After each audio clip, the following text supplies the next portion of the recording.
Welcome back for the double dose of Prime Sports World. I'm, of course, your host, David On Point Huffman, and right there is the CEO of Prime Sports World, Mr. Israel Rivera. And on today's show, in the second, if you missed the first show, we broke down the conference championship games. On this show, we're going to be breaking down the NFL offseason for the Houston Texans as we try to get through all 32 NFL teams. And the Houston Texans have a lot of decisions to make. Also, please like, share, and subscribe to the podcast. And if you do happen to miss us live, I have shared this link to all of our streaming platforms where you can watch our shows after they're live on Spotify, Samsung Music, Apple Podcasts. What are the other ones? Help me out here, man. It's Amazon, Spotify, iHeartRadio, Apple Podcasts, Amazon Music, and Samsung Podcasts. Thank you. Yeah. So yeah, check out all those locations.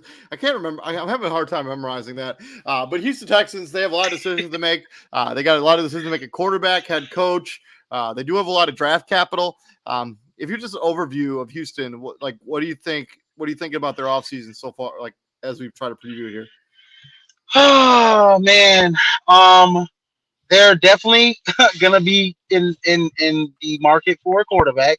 Obviously, that's the number one thing. I mean, we can point to, when it comes to the NFL draft, Chicago Bears have the number 1 pick. They have the number 2 pick.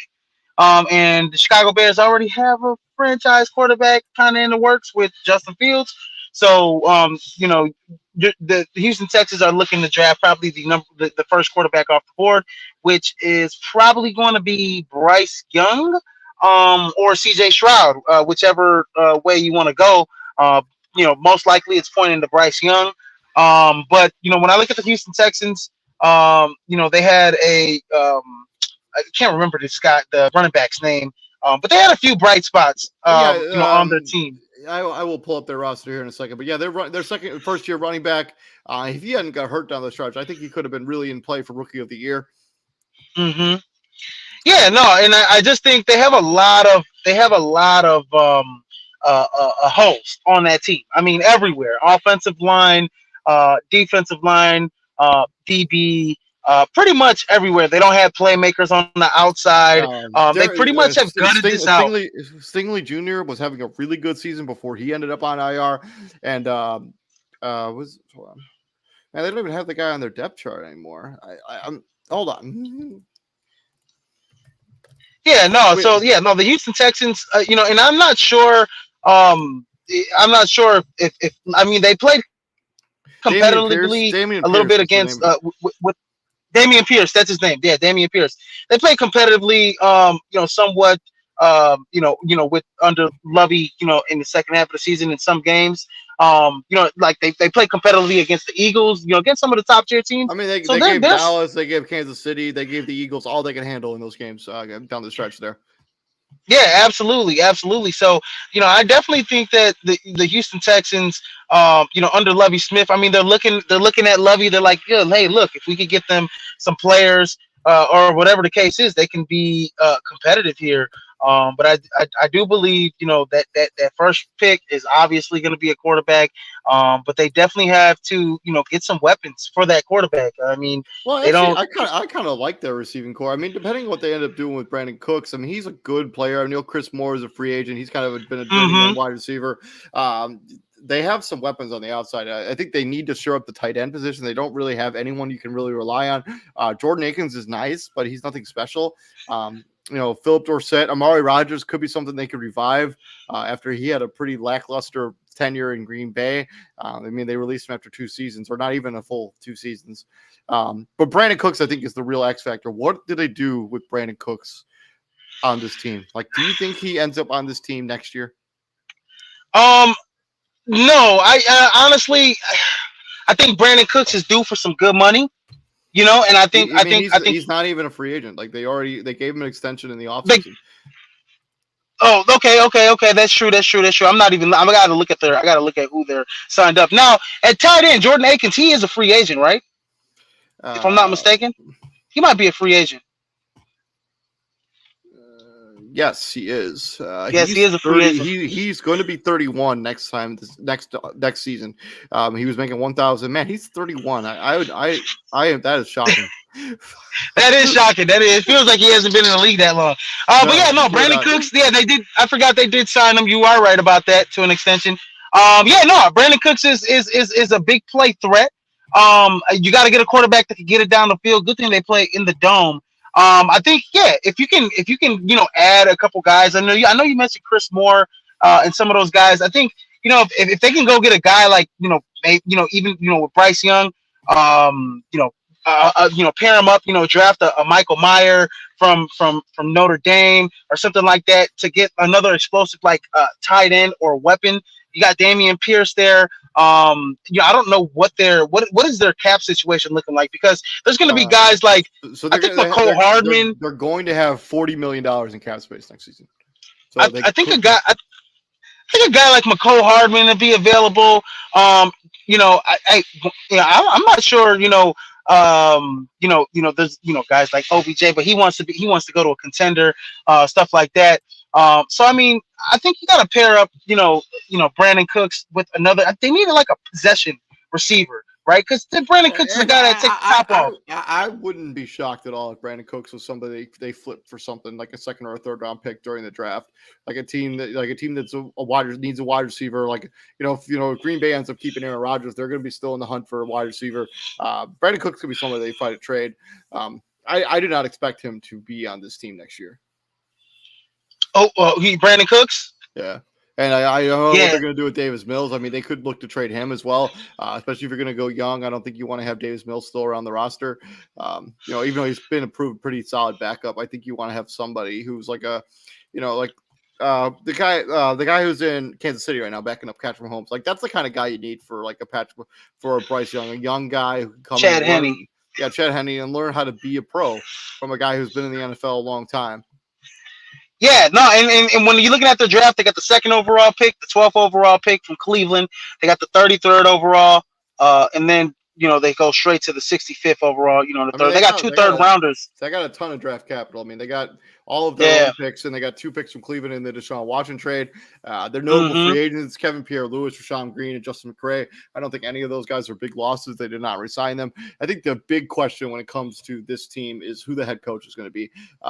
D'Amico Ryans was kind of the front runner there for the San Francisco 49ers, but now, because of the success of him as a candidate, they have to kind of wait now to kind of hire him, right?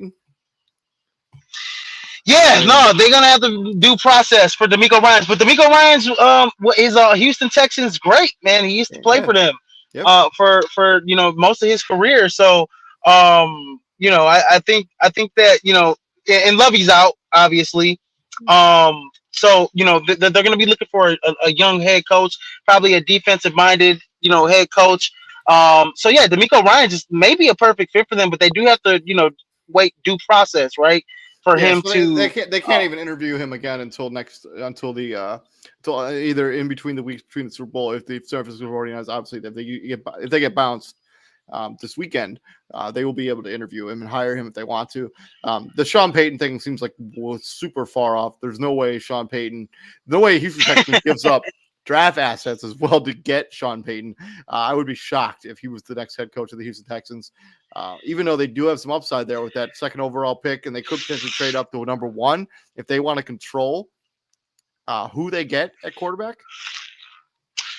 Somebody is trading up to get number 1, and in Houston Texans, they want to be like, hey, Chicago, like we'll give you our extra third round pick. I don't know if that'll be enough to get it done, but we'll give you this extra third round pick if you want to just flip draft picks with us. Yeah, no, I think that could be a scenario that they do. But there's a few guys out there. I mean, you got the Detroit Lions OC that's probably in consideration. I forget his name. You have D'Amico Ryans, like you said.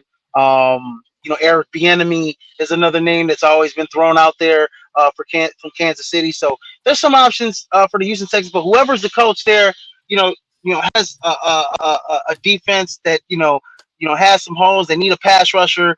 They need retool that front seven. And Ben DBs. Johnson is the guy, the offensive coordinator for the Detroit Lions. I also think the Yeah, other Ben thing that Johnson. is working against the Houston Texans in this head coaching search, the fact that they've fired two coaches in 2 seasons back to back, only giving them 1 season to be the head coach on. I actually think that hurts a lot of the candidates that will actually even apply for this job. Like, if I'm a hotshot assistant, like if I'm Eric Bieniemy, I'm not taking this job. Like if this is a franchise that's shown that they're just going to fire you after 1 season, things don't go well. Yeah, I'm not taking this job. I have a cushy job as an assistant under Andy Reid. I'm going to go to Houston Texans and lose a lot and then get fired after 1 season. I'm not taking this job. Yeah, and that's a job that if Andy Reid decides to step down, Yeah, after maybe in a couple years, he could hand the keys over to Eric Bieniemy or whatever the case is. I mean Who that was might the be coach? Was it that David might. Tepper before Lovey Smith? No, it was they got him. He was the special teams coach for the Baltimore Ravens. Um, Hold on, I'll get his name. Yeah, golly, I thought David Tepper was a few years back, wasn't it? But yeah, no. David Culley. David Culley. David David Culley was Culley, that was it. Did I say Tepper? David Culley, yeah, that's his name. Yeah, no.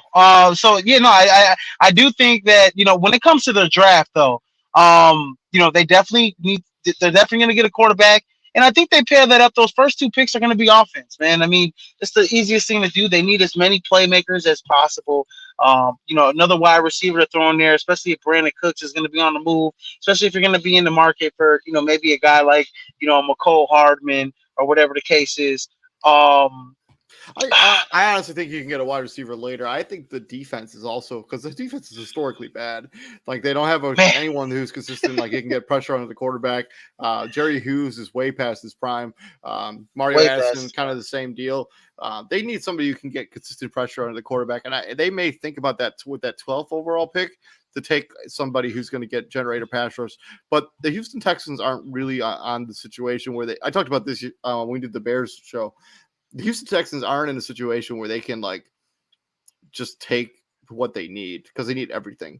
So they should be taking Yes. best player available every time they're on the clock, and that's how they should focus on this draft. They like their needs are totally irrelevant. Like they should be taking the best player available at whatever position it happens to be. It could be an offensive lineman, it could be a wide receiver, it could be a defensive tackle. Whoever is the best player on their quote unquote board when they're on the clock, regardless of position, that's who they need to be taking every single pick.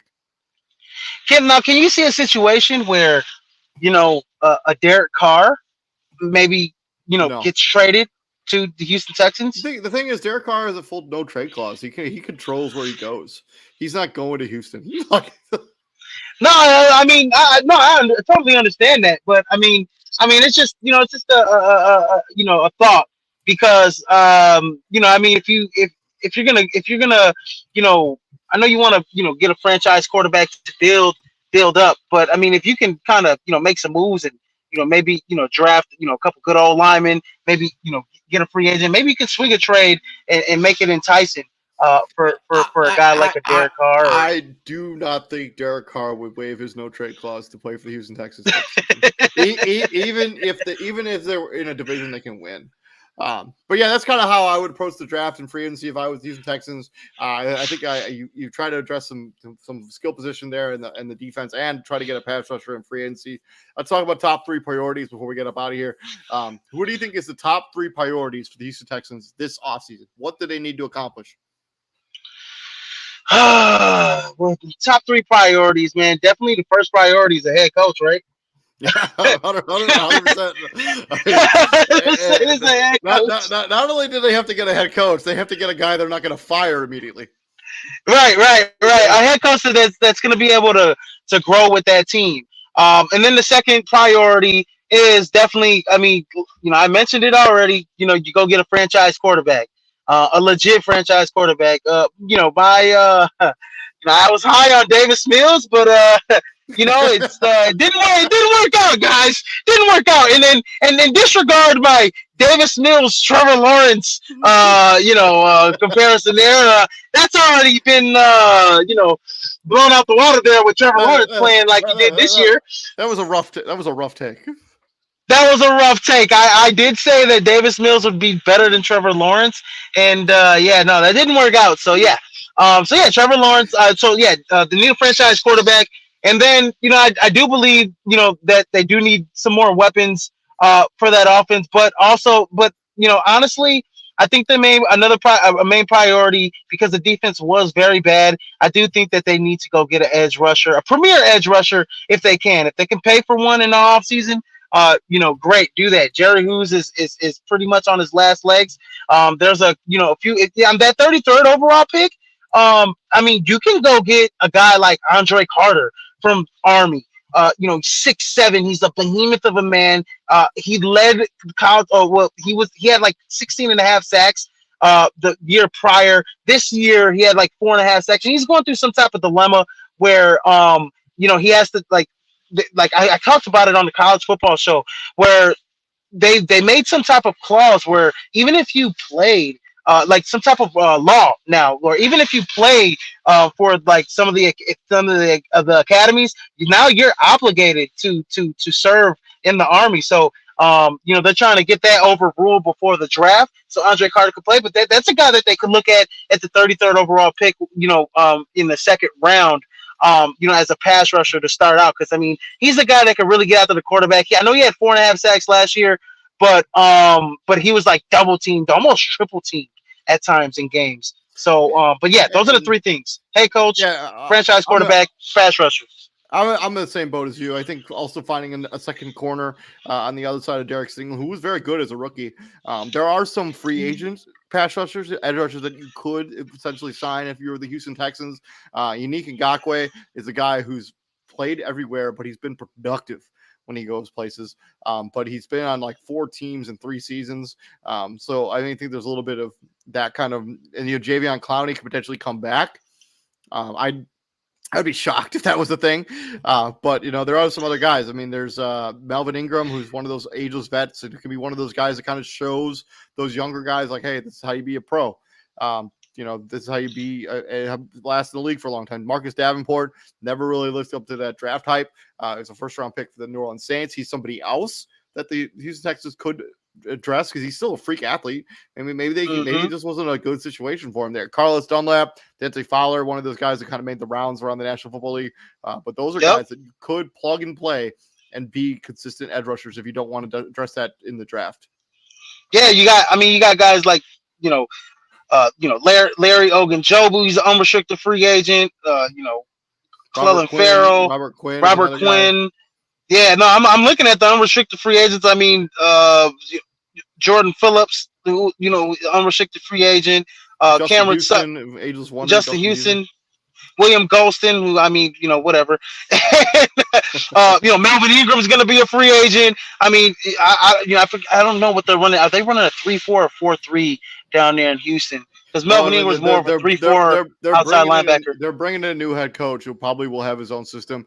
San Francisco, I think, runs a 3-4 in San Fran. So I imagine they'll if D'Amico Ryans ends up being the guy, which I think he will be the next head coach of this team. Yes. Whatever they run in San Francisco right now is probably what they'll run here in Houston. Yeah, so I think they run a 4-3 defense down there. So so we could talk Melvin Ingram now, but there's a lot of free agents out there that the Houston Texans should be chasing. You got guys like when we talk about DBs, Jimmy Ward's a guy, James Bradbury is going to be an unrestricted free agent out there. Guys like Ashawn Robinson, who's defensive end, also is going to be an unrestricted free agent. So Jesse Bates is going to be an unrestricted free agent. from Cincinnati. So yeah, there's a lot of guys. Brandon Graham is going to be an unrestricted free agent. I don't know if you want to go down that route because Brandon Graham's like 35, I mean, if you look at, 34. if you're looking to address the corner, I mean, James Bradbury is a guy who's going to be an unrestricted free agent. Marcus Peters. Patrick Peterson is another guy. Yeah, Marcus Peters, Bradley Roby. These are all guys that will be available in Eli Apple, who's a pretty decent season there for the Cincinnati Bengals. Yeah. So these are all options. Yep. Yeah, definitely options. And I like the Jadeveon Clowney thing. I don't know if he wants to come back to Houston. It might come full circle. He's not the pass rusher that you want. He's definitely never been a pass rusher. He's a great run stopper, great edge setter. In the run game, pass rusher is not really his forte. So even since his days at South Carolina. So but that could be an option for them to add some veteran presence to that defense. Yep, totally agree. Yeah, my top three priorities are the exact same as yours, especially the first two. You got to get a head coach, somebody you're going to commit to for long term, and you got to get the quarterback of the future on this team because it's not on this roster right now. But yeah, that's been our Houston Texans offseason preview. Let us know down in the comment section what you think the Houston Texans should do this offseason as we try to do offseason previews for every single team in the National Football League, at least before the draft, hopefully. But this has been 2 of 32. So the next one will be the Arizona Cardinals as we look to preview their offseason as they're going to be looking for a new head coach and potentially a quarterback to be a stopgap as Kyler Murray will miss most of next season. I've been David Huppman. Right there is Mr. Israel Rivera. And Izzy, what do we do here at the Prime, my friend? Ladies and gentlemen, for the second time in a row, we bring the heat here at Prime Sports World, baby. Yep, we bring the heat, and we ask you to please like, share, and subscribe. And if you do happen to miss us live, I have shared the website where you can stream all of our podcasts on all the various streaming platforms. So go ahead and check that stuff out. I've been David Huppman. Right there is the CEO of Prime Sports World, Mr. Israel Rivera. And we will see you guys tomorrow when we're going to be breaking into the crossover. We're going to talk a little bit about buyers and sellers as we get closer and closer to that NBA trade deadline. Y'all have absolutely, guys. You guys have a safe night and be responsible. And help me find my keys. Help me find my keys. I don't know where they are. He needs to add one of those Apple tags, okay? I do. One of those. I do. We'll see you later, bro. See you guys.